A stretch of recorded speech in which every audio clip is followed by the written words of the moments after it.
man, at the president's kind of mouth off, if you would. I don't know what they call it. Yeah. Well, listen, one time to BCU, they came ready to play, but FAMU, just proved to be the better team this year again. What are they, 9-2 this year? I want to say FAMU is 9-2. Yeah, I think so. Yeah.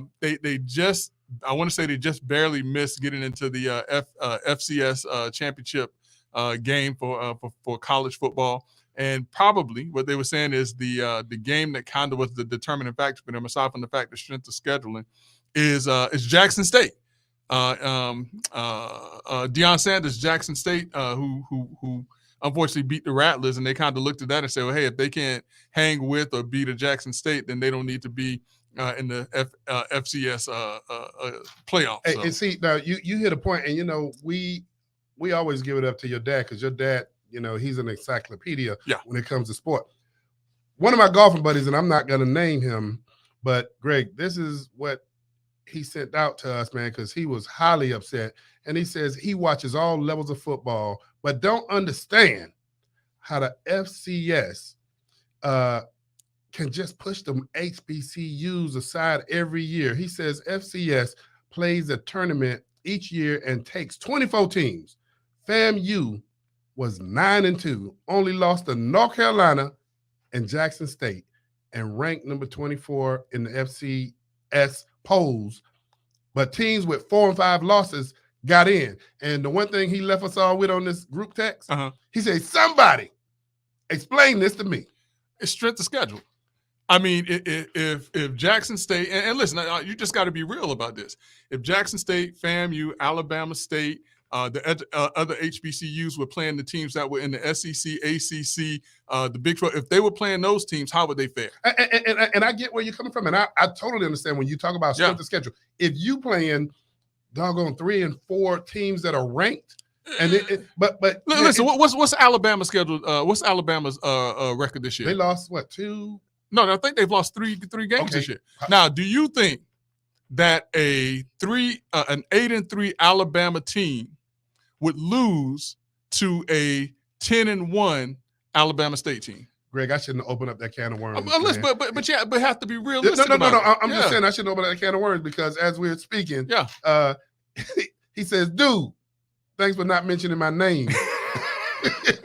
But he says, ask Greg, when does the MEAC and the SWAC take a stance and do something about their positioning? When they get schools like Miami, when they get schools like even a Wake Forest, when they get schools like a North Carolina, a State, and those schools in their conferences, schools that have powerhouse teams every single year that are getting the big dollars on television, that's when the MEAC and the SWAC will be viewed and looked at. But listen, again, if they want to play those teams to be taken into serious consideration to be in the FCS, let them do it. If they're not playing, like I said, they're not playing Alabama, if they're not playing LSU, if they're not playing Texas A&M, if they're not playing University of Florida, if they're not playing Florida State, no one is going to look at them, and they're going to get into these games, and they're going to see what it's like to play these teams. Can potentially go out and play against a pro team and give them a run for their money. And I'm a Rattler, and I'm an HBCU. Listen, I went to an HBCU. I got you. You know what I'm saying? But not only do you have to play them, Greg, you got to play them and win. Yeah. You can't just go to the game and just be there. As kind of like the punching toy. You got to be in there and compete. And Greg, I understand when you talk about strength of schedule, but man, I know it just kind of smarts a little bit when you look at teams that have lost 4 and 5 games. But look at the teams that lost now. Yeah, listen, you keep saying that, but look. All right, so let's do this. Let's have a cook-off, right? In one corner, you got Greg Jackson with his Tijuana turkey lasagna that he makes after every Thanksgiving, and you got Salt Bae. Okay. On any day of the week, me going up against him, who do you think is going to win? You go hands down. I mean, listen, and listen, I can't be mad at that. I don't have the training. I don't have the tools. So I'm not going to be mad at that. But I can't get up in there and think that, hey, listen, if y'all don't pick me to win, it's something wrong. And Greg, I'm going to back up just a little bit. When you look at some of the teams that the HBCUs are playing, and these HBCUs are these teams homecoming. Yeah. And so you got your first team out there getting beat up. because the school is making some money. Come on, let's be quite frank about it. Yeah. The schools are making some money. And then you go through the rest of the season, your doggone starting lineup done got beat up by D1. Like yeah. You know, so I get it, man. It's just. But listen, now back in what was it, 70 when FAMU beat University of Miami and they were getting much love. And listen, it's possible. Let our HBCUs play these teams and compete the way that I know that they can. So I'm not saying that they can't. I'm just saying let them get in there. Let's let them get in there and tussle and fight, show that they belong, and then we can talk that. And the way that's gonna happen, Greg, is what you see that's taking place with Jackson State with Deion. Right. He is getting top-rated recruits that Absolutely. would have otherwise. I mean, the DB man that just showed out, Hunter. Yeah. With Jackson State. So it also is going to come down to recruitment. And by the way, Greg, I'm real interested in seeing. We've heard about some of these superstar NBA players, and I haven't heard much about football players saying that they're looking at their sons and daughters going to HBCUs. But you know, your Dwayne Wade and I mean, LeBron James is repping. You know, he had on the FAMU sweatshirt, but is his son going to go to FAMU? Good question. Listen, I mean, if he does, I mean, listen, let's put your money where your mouth is. But you know what helps that too now, Greg? What's that? Something that wasn't there before. The NIL. Yeah. That is making a big difference too. Yeah. You know, Greg. Name, image, and licensing. So that is a game changer for a lot of these smaller programs. I mean, I think Deion Sanders with his program that his son has a lucrative contract. I can't name a whole lot of other HBCUs, but as long as, like you're saying, as long as they continue to recruit the top talent that was typically being taken and going to D1, well, not just D1 schools, but what they call PWIs, predominantly white institutions. As long as they keep recruiting, as long as they treat these athletes the way that they're treating them on these other campuses. Remember, at FAMU, it came out, and I know this for a fact, it came out that these athletes aren't even eating right.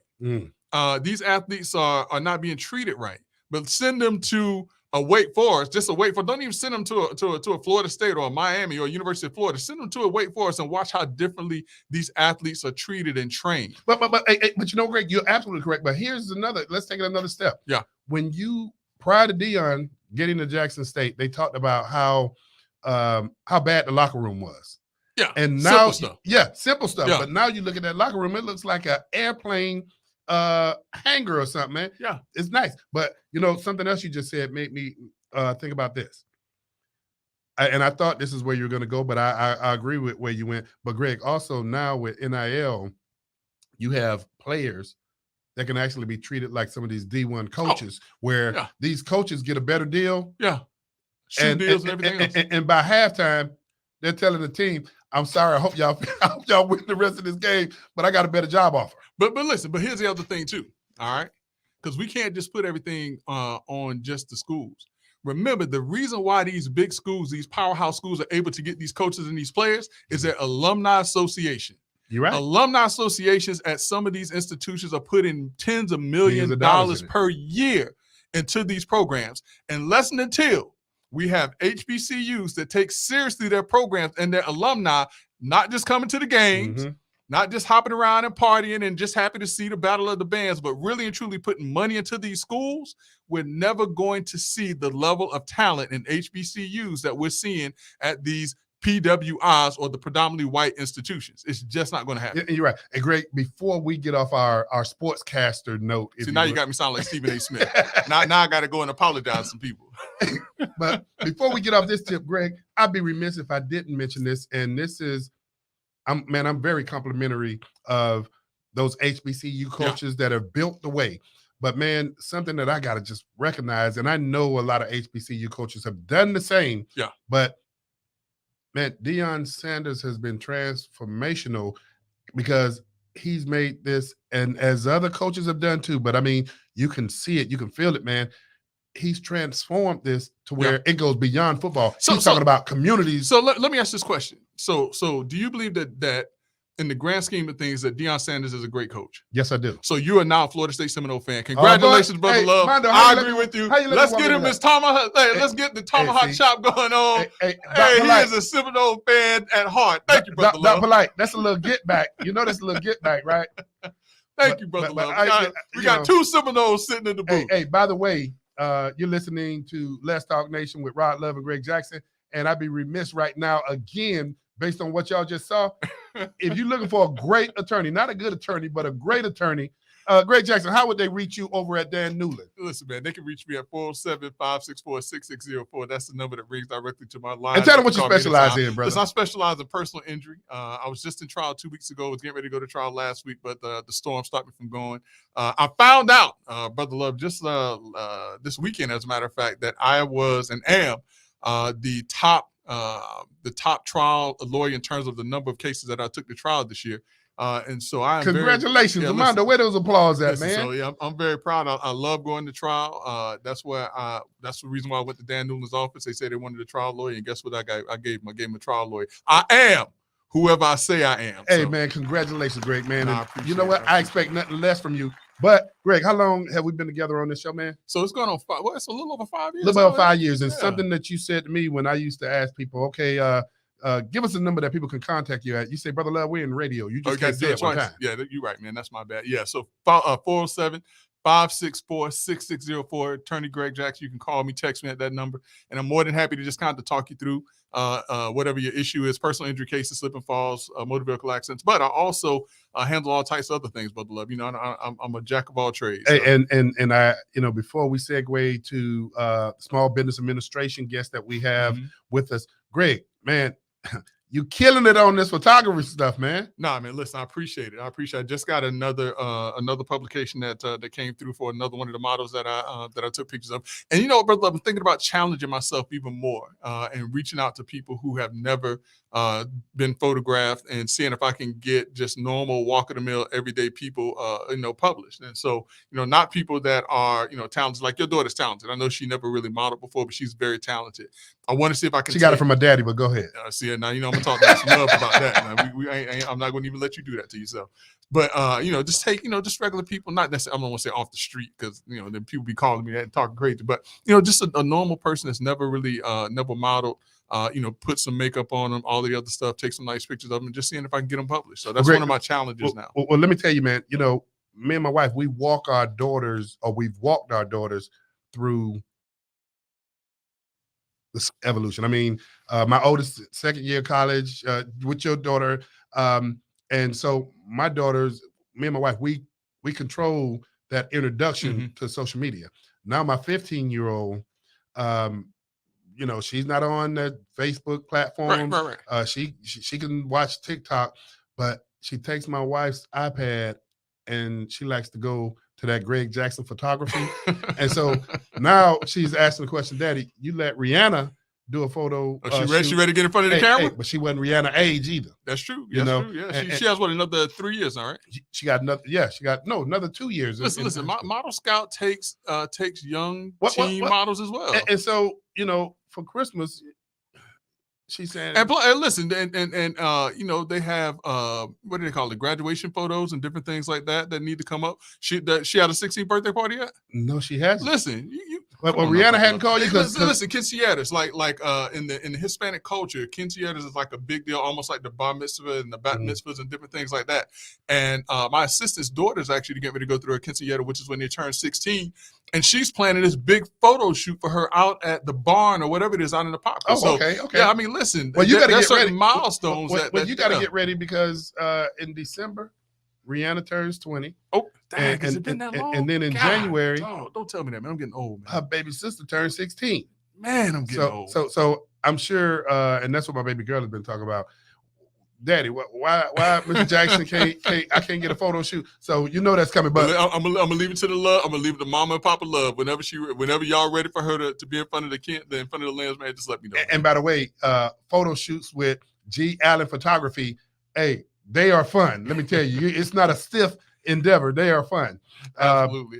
So Greg, man, you know, our show likes to bring folk information that you can use. Yeah. And we want to introduce guests that from the Small Business Administration, and we had another guest a couple of months ago from the SBA, but this guest is Monica Myles, public affairs specialist with the Small Business Administration, and she's going to give you some good information that you can use as a result of Ian and Hurricane Ian and Nicole. And that's when we found out that there is actually monies and funds available. Yes. And not just to businesses, because one of the things when people think about, and I don't want to steal too much of Ms. Myles' thunder, but a lot of times when people think about SBA, Small Business Administration, they think, oh, if I don't have a business, these aren't funds that I can tap into. But what they don't realize is that businesses depend on individuals. And if individuals are taking money to make repairs because of some disaster that they could take and use and put into commerce, it's actually hurting businesses. So it makes sense. I mean, absolute perfect sense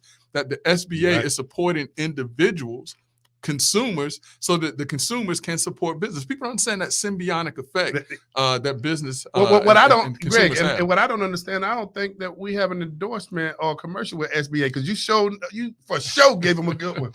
But Greg, without any further ado, Let's Talk Nation wants to welcome Miss Monica Myles to Let's Talk Nation. Miss Myles, are you there? Hello, Miss Myles, are you with us? You know, what it is that it appears that she probably has a very important call from someone who is looking for some SBA funds. We'll tell you what, yeah, we'll come right back.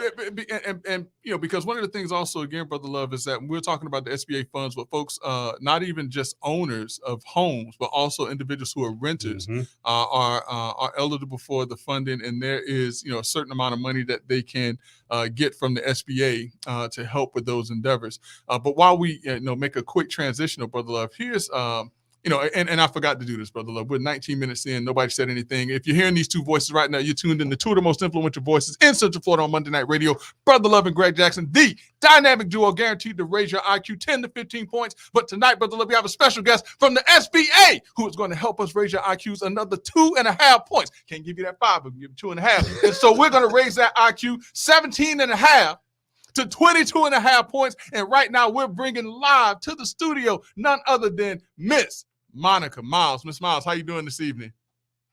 Welcome to Let's Talk. Hey, Armando, do we have that volume on Miss Myles? Miss Myles, are you there? Can you hear us? Oh, we're having some tech. Miss Myles, we're gonna need you to go ahead and dial that number that I gave you. You can go ahead and dial it while you're on there. We're having some audio issues here. Mondo, she's gonna dial in. Yeah, but yeah, so let Miss So we just want to know if she don't get that introduction twice.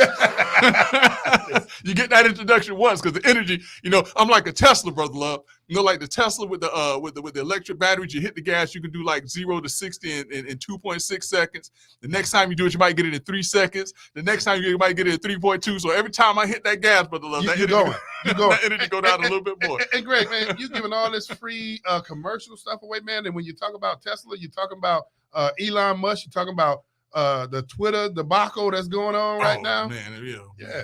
So we'll get Ms. Myles on the line here shortly. And that phone number is area code 407-894-1680. Once again, 407-894-1680. And that's number for anyone who wants to join us tonight, Brother Love, especially anyone who has any questions about, any funding that's available through the SBA, different things of that nature. But also, Brother Love, the other thing that we want folks to kind of keep in mind, we had a tragedy, a couple of tragedies, and one in particular is one that happened in Colorado. 5 individuals in the LGBTQ community were unfortunately murdered at a nightclub. And that sounds very familiar to what we went through back in 2016, I believe it was, with the Pulse. And so we just want to send out our thoughts and prayers to the community over in Colorado. Yes, indeed. And so as we speak of tragedies, Brother Love, we do have Ms. Myles is with us to talk us through the SBA and some of the great programs that they have. Ms. Myles, how you doing this evening? Pretty good. How are you doing? Outstanding. I said, how'd you like that introduction? I love that introduction. Hey, you heard Greg say you don't get that twice now. Spoken like a true lawyer. Hey, well, we appreciate. Hey, well, we appreciate you. But Ms. Myles, we just had 2 storms. I think one was worse than the other. Ian was. Ian kind of came and set over us. The wind and things like that. But Nicole, the rain from Nicole and what the water that it dropped on the state has been devastating. So the SBA has some fantastic news about how they can help individuals through this process. So, Ms. Myles, talk to us. Yes, well, so far the president has declared a disaster within counties with respect to Hurricane Ian. However, at this time, the disaster has not been declared with respect to Hurricane Nicole for individuals in the state of Florida. So there has to be an investigation first, which is underway, and FEMA conducts that investigation primarily. And depending upon that, then there might be a declaration with respect to Nicole, but not at this time. In terms of Ian, though, are there still funds available to individuals who are impacted by Ian? Yes. If a person either lives in or had property in one of the counties that were declared a disaster as a result of Hurricane Ian, the individuals, including the homeowners, people who are renting their place of residence, their primary place of residence, businesses and nonprofit organizations, private nonprofit organizations can apply to the SBA for loans. And Ms. Myles, we were just talking about this, but we want the folks to hear from you. Why is it so important to the SBA to not just lend help or lend a helping hand to a business, but to individuals such as homeowners, renters, and nonprofit organizations? Why is that so important for the SBA? Right. Well, with respect to disaster loans, authorize the SBA to issue disaster loans to people in all of those categories. Actually, most of the funds are distributed to, the loans are approved to the homeowners and the renters, as opposed to the businesses or the nonprofits. Wow. So Ms. Myles, are there some links that, or what's the contact information that individuals can reach out to find out how do they fill out an application? Well, FEMA as well as the SBA has several centers located throughout the state of Florida in the counties that were declared a disaster as a result of Hurricane Ian, and they can go there to apply. They can also online at www.sba.gov/disaster. At that site, there will be information about who's eligible and what would be needed ultimately, and as well as the application to apply. And then if somebody wants to receive a paper application, they can call the SBA at 1-800-2955, and the agency can mail an application out to them. Okay, that was 1-800. Repeat that number again. Yes, 1-800-659-2955. And if somebody's hearing impaired, they can call 711 and also obtain the application by mail if they want to. But we got a heck of an executive director. Your link is already on the banner below you. So, excuse me. Thank you, Doc Polite. Okay.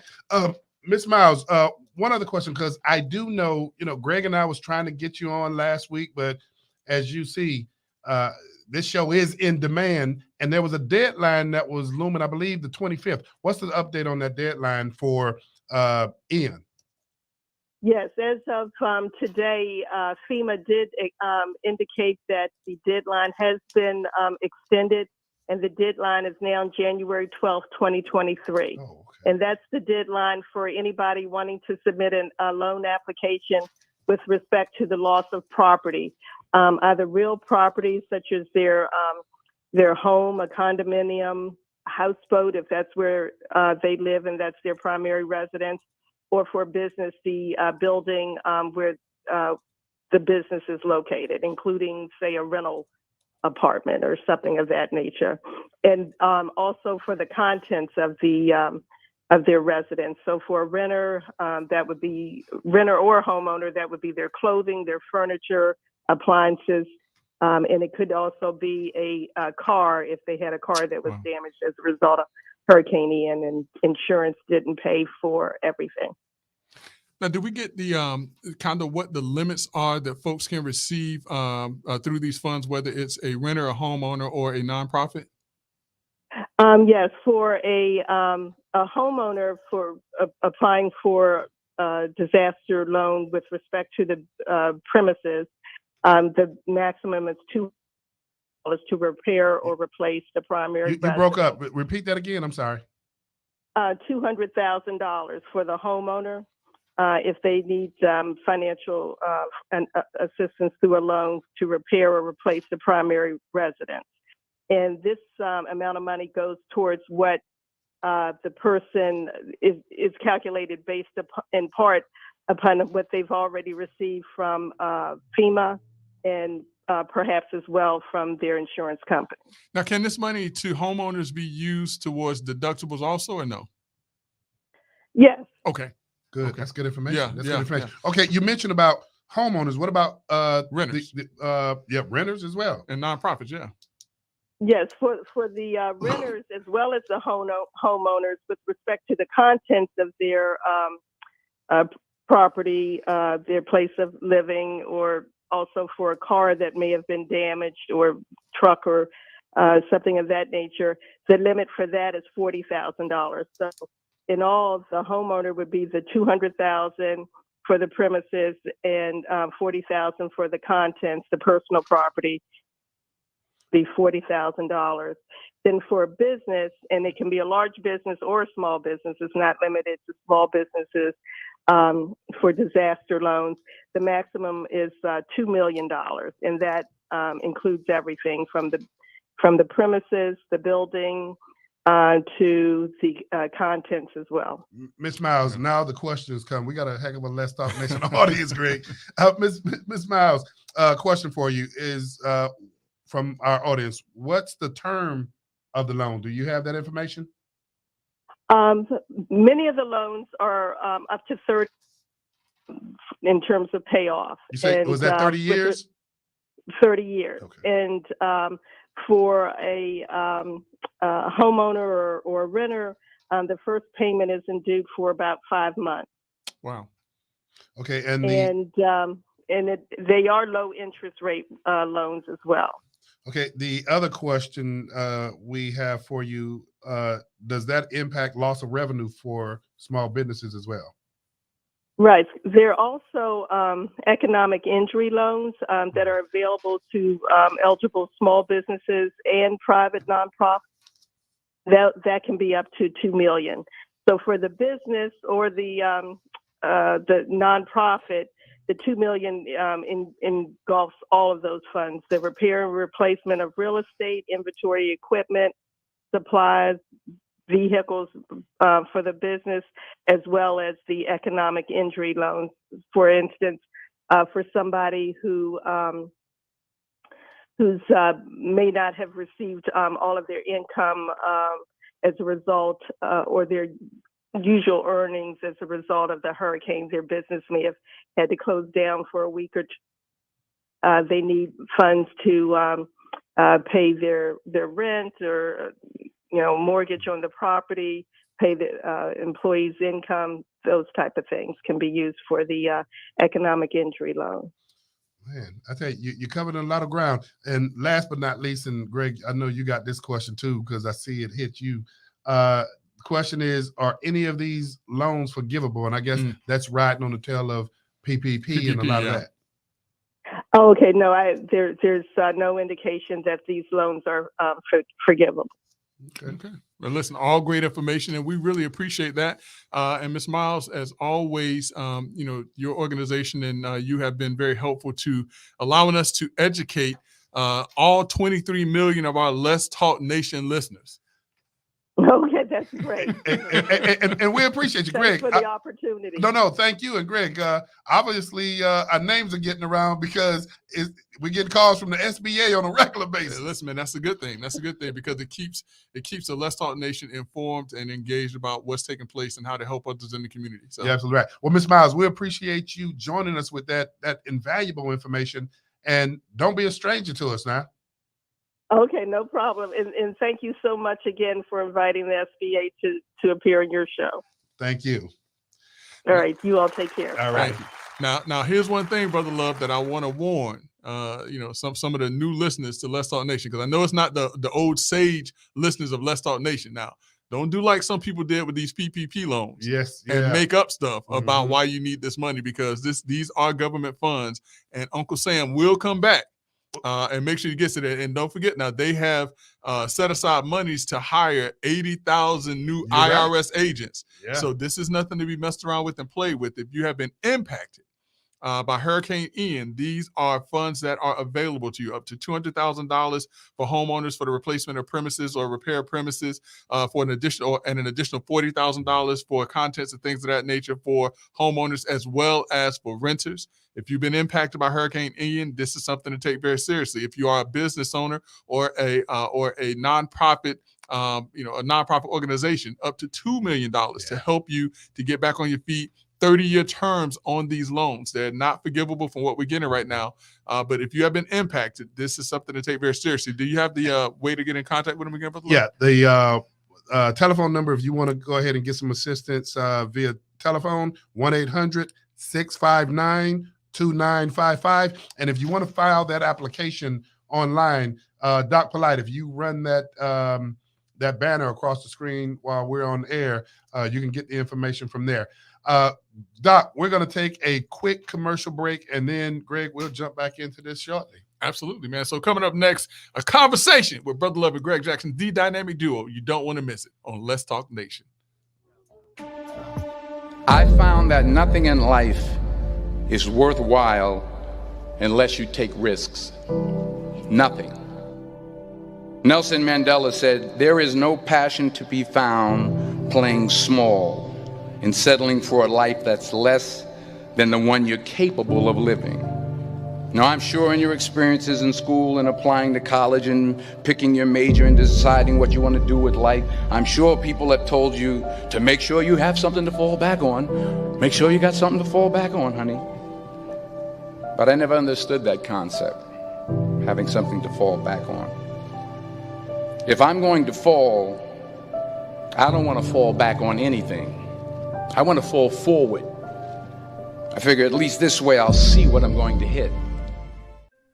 Residents of the beautiful city Apopka, and more specifically, South Apopka, on March 16th from 6 p.m. to 7:15 p.m. at New Hope Missionary Baptist Church in Apopka. Apopka residents Monique Morris, Roger Beckett, Clinton Stanley, and former Orange County Commissioner Rod Love are inviting you to review the work that you have graciously. CRC is a real-time resource tool for human service professionals, law enforcement. Tragedy, man.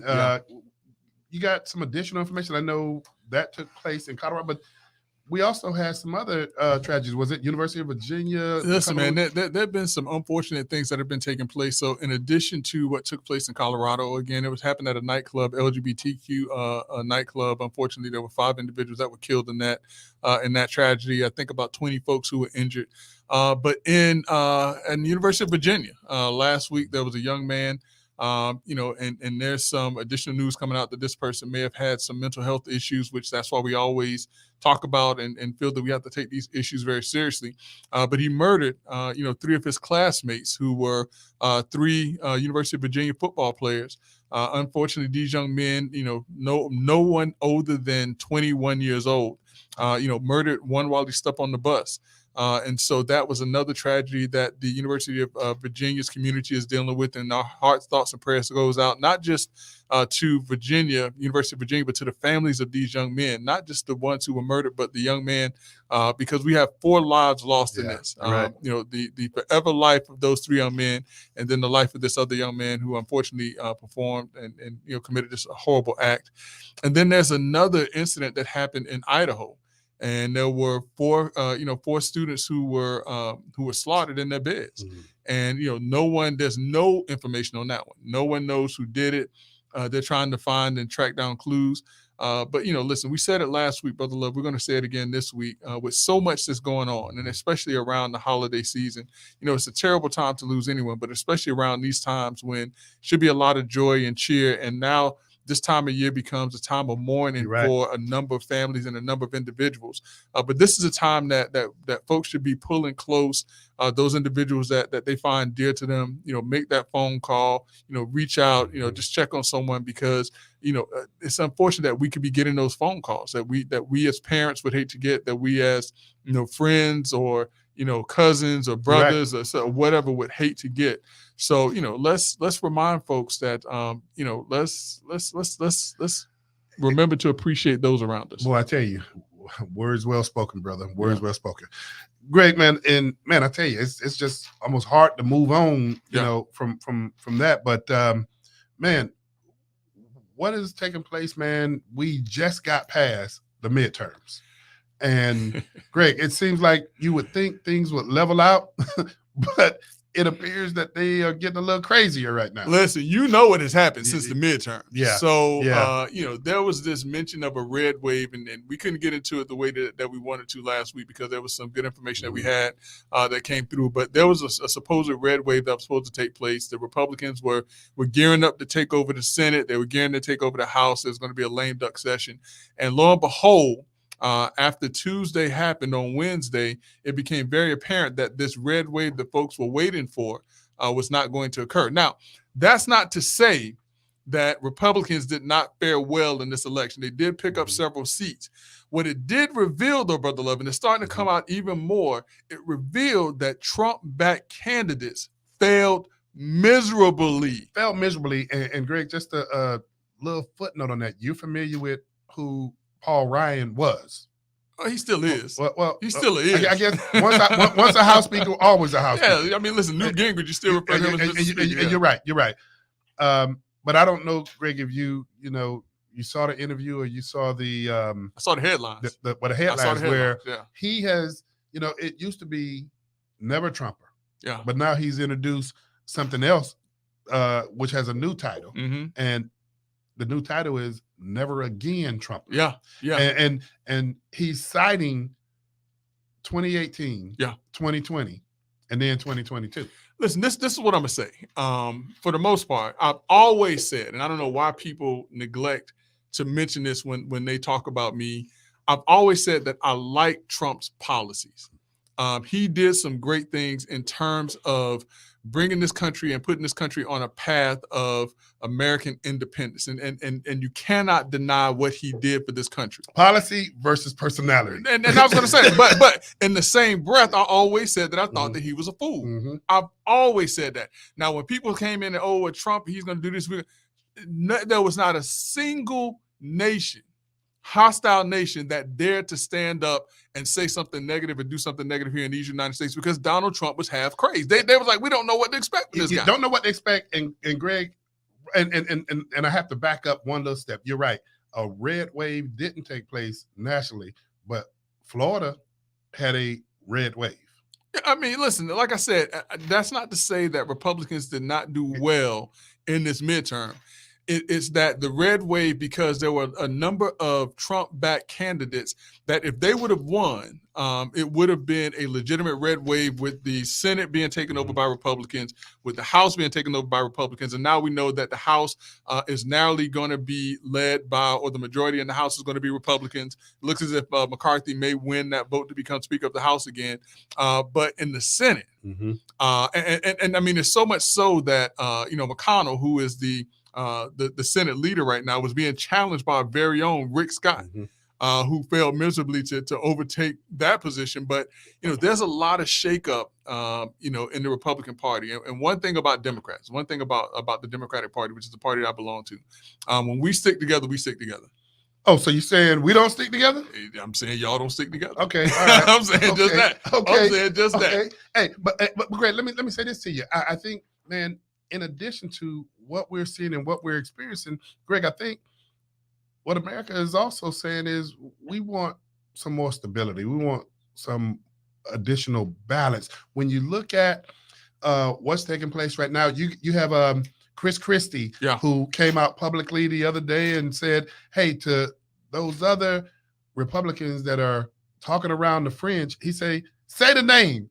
Don't be scared. Say the name that you're opposing. And who was the Secretary of State? And I saw him come out the other day saying it's time for change. You know, Greg, we've talked about him on the show. Who's that, Blinken? No, he Secretary of State for underneath Trump administration. Oh, geez. Oh man, I know Armando, Doc. Somebody. Had a couple of them. What you got? What you got, brother Armando? Y'all still think that's America speaking? In terms of what? Right, what are you talking about? You be coming here with these haikus. What are you talking about? what you talking about in there? What America speak about what? Hey, stop speaking in code. Stop speaking in code. He got on a MAGA hat. Is that a MAGA hat he's wearing? hey. That's not America speaking, man. So who is that speaking, Mondo? And this is Mondo has been with This Let's our Talk millennial. Nation. Yeah, listen, this is yeah. our pulse on the younger generation right here. So now when you say is that, do we still, who's the America that you're referring to? I think it's machine speaking. In terms of what now? In terms of counts. Oh, you're talking about in terms of the vote count? Correct. All right, now. Okay, I'm sorry, but this is what I'm gonna say. Now listen, I'm gonna say this, brother Armando. I don't care what anybody says. There is a video out there. That election count in Georgia is suspect from the 2020 election. I don't care what anybody says because I've seen the video myself. The only place that I saw actually play that video was a news station out of Australia. And Brother Armando, you may have seen it. And they literally showed that people were cleared out of the voting hall. They told that they had to leave at a certain time, and people were pulling ballots from under the table. And when they went back to count those votes, they saw that there was a tremendous jump in votes in that particular at that particular location that no one could explain. And the individuals that were in that place or in that precinct at that time, they have not been able to find. There are some things that I believe that took place during the election. Now, I'm not going to go full hog and say, you know, I don't know. I'm going to say that I saw some things that concern me. And the reason why it concerns me is that if it's okay for one party to do it, if it's exacted against another party, what's going to be done then? So we got to get this stuff straight out. And I get you, Greg, but also, I mean, and I know you've seen this, and you and I, we watch various news. So yeah, you can't say we're speaking from one perspective, but Greg, what about the supervisor of election in Georgia that you see the video that she was given access?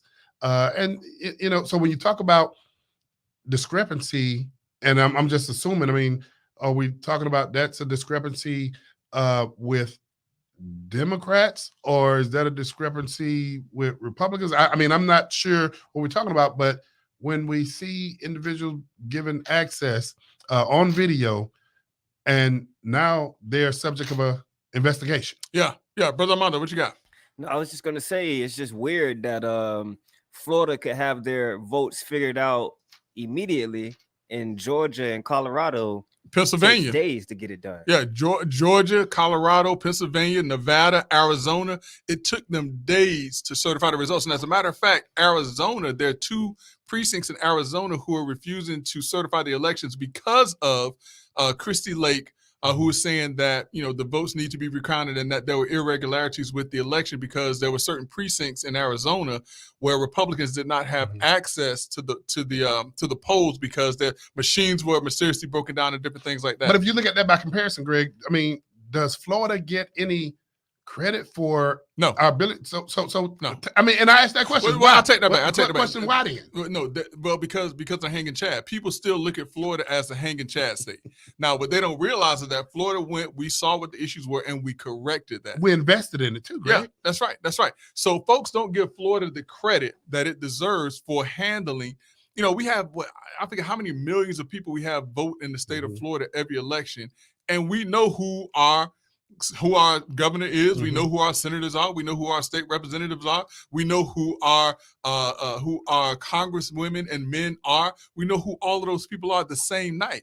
Why is it that in Georgia, in Pennsylvania, in some of these other states, I mean, Texas can do it. Why, if Texas can do it, why can't anybody else? Yeah, it's absolutely ridiculous that people are having to wait for votes to be counted the way that we're able to do here in the state of Florida. So, Greg, so is this a sort of like, I mean, and not for the state of Florida, but to be continued, because you got the United States Senate election that's coming up in Georgia. Listen, you got it. Well, yeah, you have that special election that's coming up with Senator Warnock and Herschel Walker taking up for December 6th. And let me say this, man. Let me just say this real quick. you know, I applaud Senator Warnock for what he's able to do. He's the first African-American senator out of the great state of Georgia. And I only call one other state the great state aside from Florida, and that's Georgia, because I had some time, I spent some time in Georgia. And I'm going to say this, as much respect and as much admiration as I have for Senator Warnock, I'm very disappointed in him in his campaign, and here's why. Senator Warnock is a AME pastor. He pastors the Ebenezer, well, I think he's a Baptist right now. Let me take a step back. But he pastors the Ebenezer Baptist Church, the same place where Martin Luther King Jr. was the pastor of. And Senator Warnock allowed, without saying a single word, over $100 million in negative ads to be run, not just against his opponent, but against another African-American male. But Greg, I hear what you're going. Like that. But I hear what you're going. But Greg, let me ask you this question. Yeah. I mean, and I'm not defending Warnock by any means. Yeah. But Greg, can he control that? Because, yes. Greg, so how many negative ads did you hear about Warnock? And I did hear negative ads about Warnock. As a matter of fact, I saw the ads about Warnock, and they actually had his ex-wife on there. So now, how many of those negative ads were specifically from Herschel Walker? But so are those ads that you're talking about specifically from Warnock, yes. or were they from a PAC? Well, both, because he was in those commercials also. But here's the thing, also, Brother Love. As a pastor, because I this is me. I'm old school. I know where you're going. I'm old school, and I hold pastors to a different standard than I hold people like you and me. All right, because if a pastor gonna be like me, and then we got a problem. If they're gonna be petty, if they're gonna be petty like Greg Jackson be real petty. Trust me on that one. We got some Houston. There's a problem. And just go ahead and say it though too, because you and I, we're on a number of folks speed dial. Yeah. Pastor Richard King and Pastor Bradford. Bishop McCray. Pastor Beecham. So you don't want Greg Jackson in the pulpit. and I say that to say this. As a pastor, what I would expect is that if there were negative ads that were coming out about your opponent, another African-American male, why not get in front of that and say, I do not agree with these ads? Now, with Herschel Walker, Herschel Walker, if there's not negative ads, he should have done it. But as a pastor, I personally think that Warnock should have got in front of that and said, I denounce and I do not support any ads that speak negatively about anyone. And especially when they're talking about things that happened in the past, because what's the one thing that they preach in every single church? Redemption. You're right. Let me tell you something. There's not a perfect person in church. If the church had to wait for a perfect person to come into the church to pay tithes, every church would be empty. No, it'd be broke. Be empty and broke. It'd be broke. So churches and pastors cannot start to preach that there's no such thing as redemption. You're right. But brother, and you know what? You made your point, because you know where I was about to go? Where? We've been behind these mics, man, over 5 years. Yep. And the recent elections that have taken place, but see, you've broken it down into different categories, and you're talking about pastoral, because I recall a Senate race that recently took place that locally here, and it was ugly.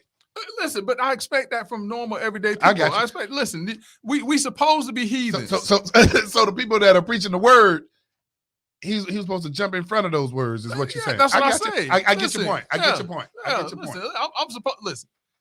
I'm supposed to be a heathen. Listen, and if I were to ever get back into a race, and you are on the other side, and I'm doing my opposition research, you best believe you coming for that you're gonna have something on your hand. I'm gonna tell you right now, you're gonna have something on your hands, because I do opposition. But that's what they expect. I'm a dirty, nasty, slimy lawyer. You plan to win. You plan to win. Now listen, that's what people say. I'm not that, but listen, people expect for a lawyer, a used car salesman, a doctor, they expect us to be certain ways, but not to preach it. I hear you, Greg.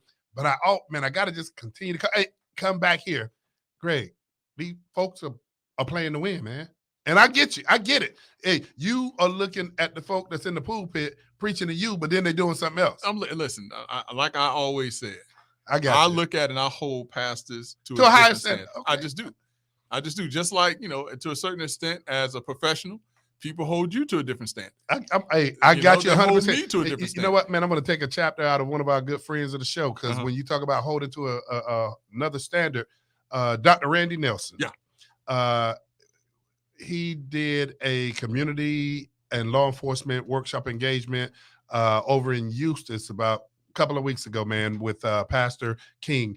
And one of the things he told the community and law enforcement, He holds 2 professions to the highest standard of them all. Mm-hmm. One of those professions are police officers who have the who have the right to take life. And then that other profession, he holds teachers to that high standard too, because teachers are in a position where they can kill a dream. And speaking of killing dreams, people don't know this, but when I was in high school, or some people may know this about me, I talk about this every now and again, I don't talk about it a whole lot, but when I was in high school, I had a teacher to literally come and tell me that I would never graduate from high school. Now, she told me, she said, you're never going to graduate. And she was serious when she said it.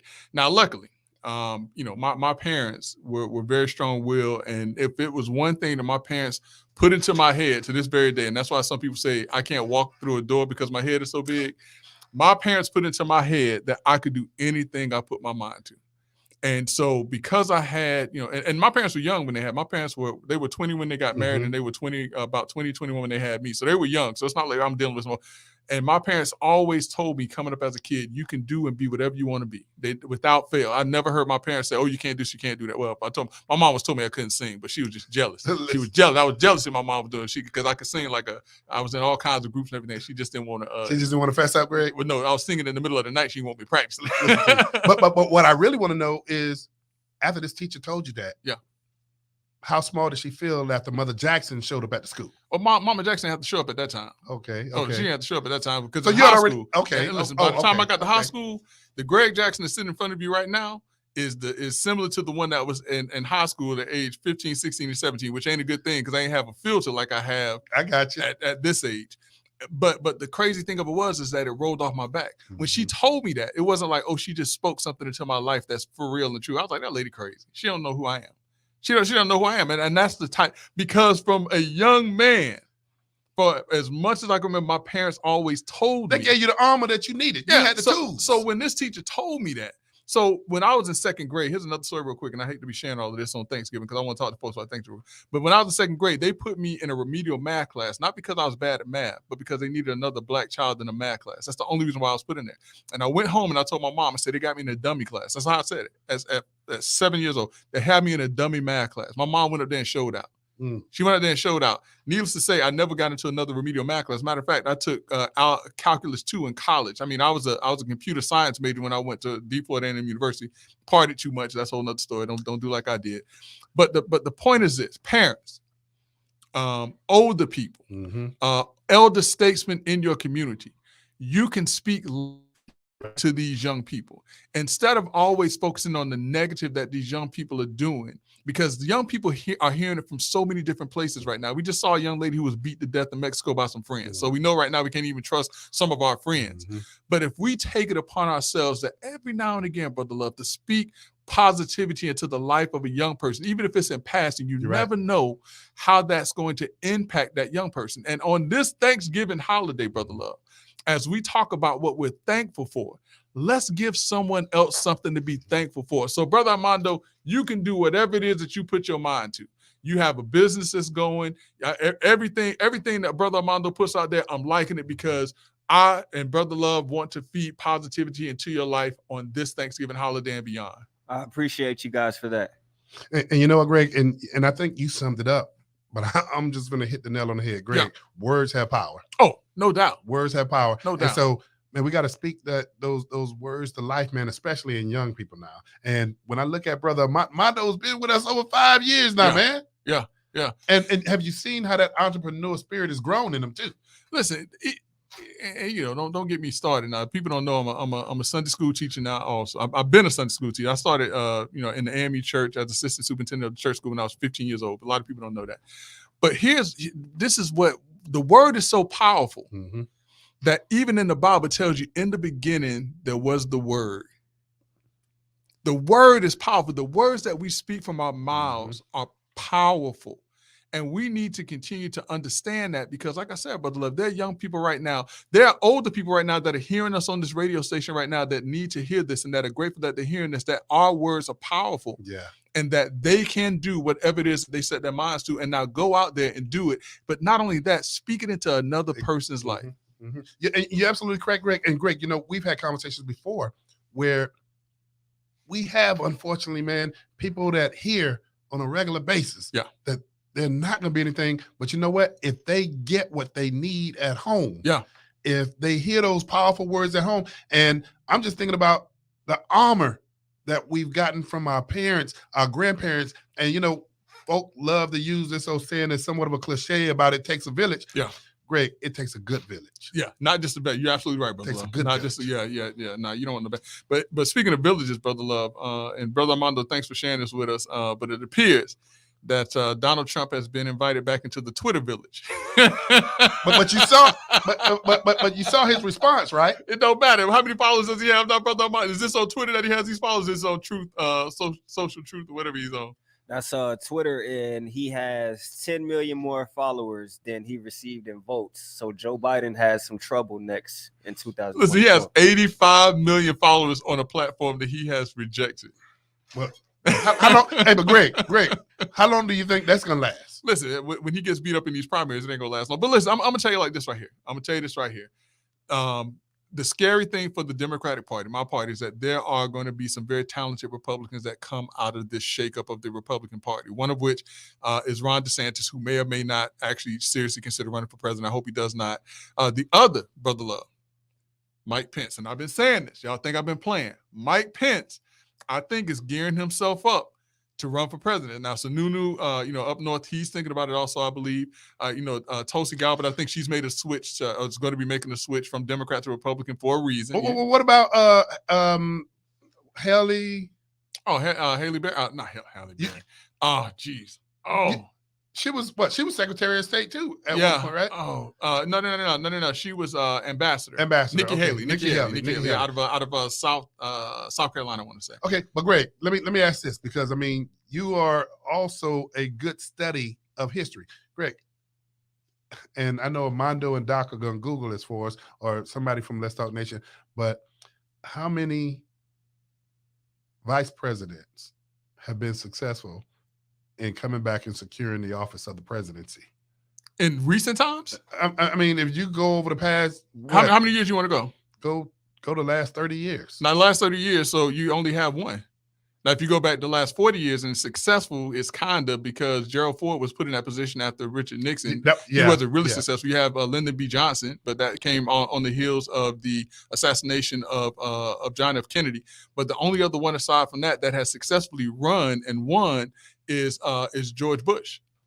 He's the only the only one. Well, and then you can now count Biden, but he didn't come immediately off of the heels of a presidency, but Biden. But I mean, there's only been two in the past 40 years. In the past 60 years, I want to say 4 total, but 2 of those, one was from an assassination, and the other was from an impeachment of the near removal from the impeachment of a president, because Richard Nixon was impeached, but he was not removed. So are you making that call here on Let's Talk Nation that you think Pence is going to be one of the, I mean, because right now, if you look at his polling, he's what, Greg? I mean, I think he's like a couple of clicks behind Governor DeSantis. Listen, think about what Donald Trump was when he first got started.